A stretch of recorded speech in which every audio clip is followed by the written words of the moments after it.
ಕಲಿಯುಗ ಕರ್ನಾಟಕ ರಾಜ್ಯ ಅಂತ ಬಂದಾಗ, ರೈತರು ಅಂತ ಬಂದಾಗ, ಮಂಡ್ಯ ಅಂತ ಬಂದಾಗ,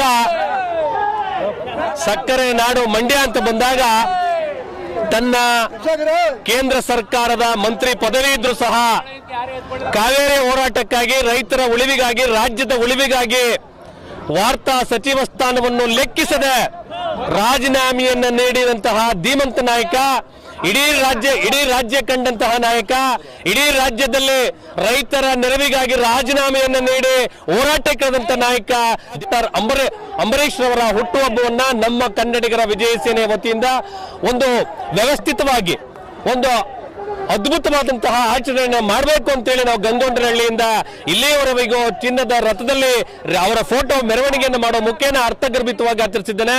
ನಾನು ಎಲ್ಲಾ ಜನತೆಯಲ್ಲಿ ಕೇಳೋದಿಷ್ಟೇ, ಅಂಬರೀಶ್ ಅಂದ್ರೆ ಕೇವಲ ಹೆಸರಲ್ಲ, ಅದೊಂದು ಶಕ್ತಿಯನ್ನು ಹೇಳಲಿಕ್ಕೆ ನಾನು ಇಚ್ಛೆಯನ್ನು ಪಡ್ತೇನೆ.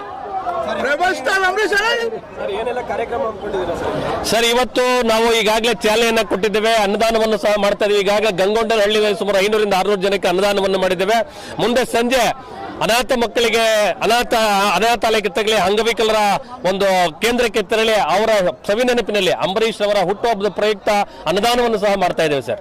ಯಾಕೆಂತ ಹೇಳಿದ್ರೆ ಇವತ್ತು ಅಂಬರೀಶ್ ವ್ಯಕ್ತಿ ಇರೋದು ಇಂಪಾರ್ಟೆಂಟ್ ಅಲ್ಲ, ವ್ಯಕ್ತಿ ಹೋದ ನಂತರದಲ್ಲಿ ಅವರ ಮನೆಯವರು ಸಾರ್ವಜನಿಕರ ಬದುಕಿನಲ್ಲಿ ಹೇಗಿರ್ತಾರೆ ಅನ್ನೋದು ಮುಖ್ಯ.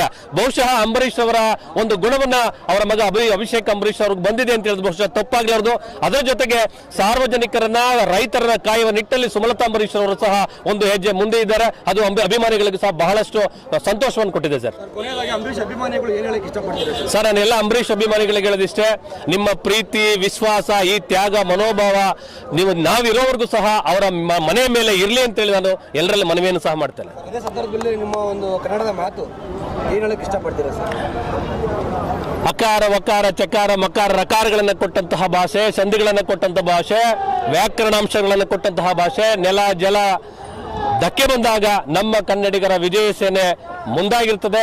ಕನ್ನಡ ವಿಚಾರಗಳಿಗಾಗಲಿ, ಕನ್ನಡ ವಿಚಾರಕ್ಕೆ ಧಕ್ಕೆ ಬಂದಾಗ ನಮ್ಮ ಸಂಘಟನೆ ಯಾವುದೇ ಹೋರಾಟಕ್ಕೂ, ಯಾವುದೇ ತ್ಯಾಗಕ್ಕೂ ಸಹ ಸಿದ್ಧ ಅಂತ ಹೇಳಿಕ್ಕೆ ಇಚ್ಛಪಡ್ತೇನೆ ಸರ್. ನಮಸ್ಕಾರ.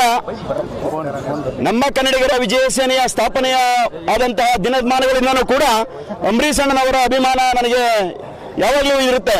ಹಾಗಾಗಿ ಅಂಬರೀಶ್ ಅಣ್ಣನವರ ಹುಟ್ಟುಹಬ್ಬವನ್ನ ವಿಶಿಷ್ಟವಾಗಿ, ವಿಭಿನ್ನವಾಗಿ ಮಾಡಬೇಕು ಅಂತೇಳಿ ನಮ್ಮ ಕನ್ನಡಿಗರ ವಿಜಯ ಸೇನೆಯ ಸಮಸ್ತ ಪದಾಧಿಕಾರಿಗಳು ತೀರ್ಮಾನಿಸಿ ಇವತ್ತು ಚಿನ್ನದ ರಥದಲ್ಲಿ ಅಂಬರೀಶ್ ಅಣ್ಣನವರ ಭಾವಚಿತ್ರವನ್ನು ಇಟ್ಟು ಮೆರವಣಿಗೆ ಮಾಡುವುದರ ಮುಖಾಂತರ ಹಾಗೂ ಅನಾಥಾಶ್ರಮಗಳಿಗೆ ಒಂದು ದಾನವನ್ನು ಕೊಡುವುದರ ಮುಖಾಂತರ ಅಂಬರೀಶ್ ಅಣ್ಣನವರ ಆತ್ಮಕ್ಕೆ ಶಾಂತಿ ಸಿಗಲಿ, ಚಿರಕಾಲ ಅಂಬರೀಶ್ ಅಣ್ಣ ಅಭಿಮಾನಿಗಳ ಮನಸ್ಸಲ್ಲಿ ಇರಲಿ ಅಂತ ಹೇಳಿ ಭಗವಂತನಲ್ಲಿ ಬೇಡ್ಕೊಳ್ತಾ, 72ನೇ ವರ್ಷದ ಜಯಂತಿ ಅಂತ ಹೇಳೋದಕ್ಕೆ ನಮಗೆ ದುಃಖ ಆಗುತ್ತೆ.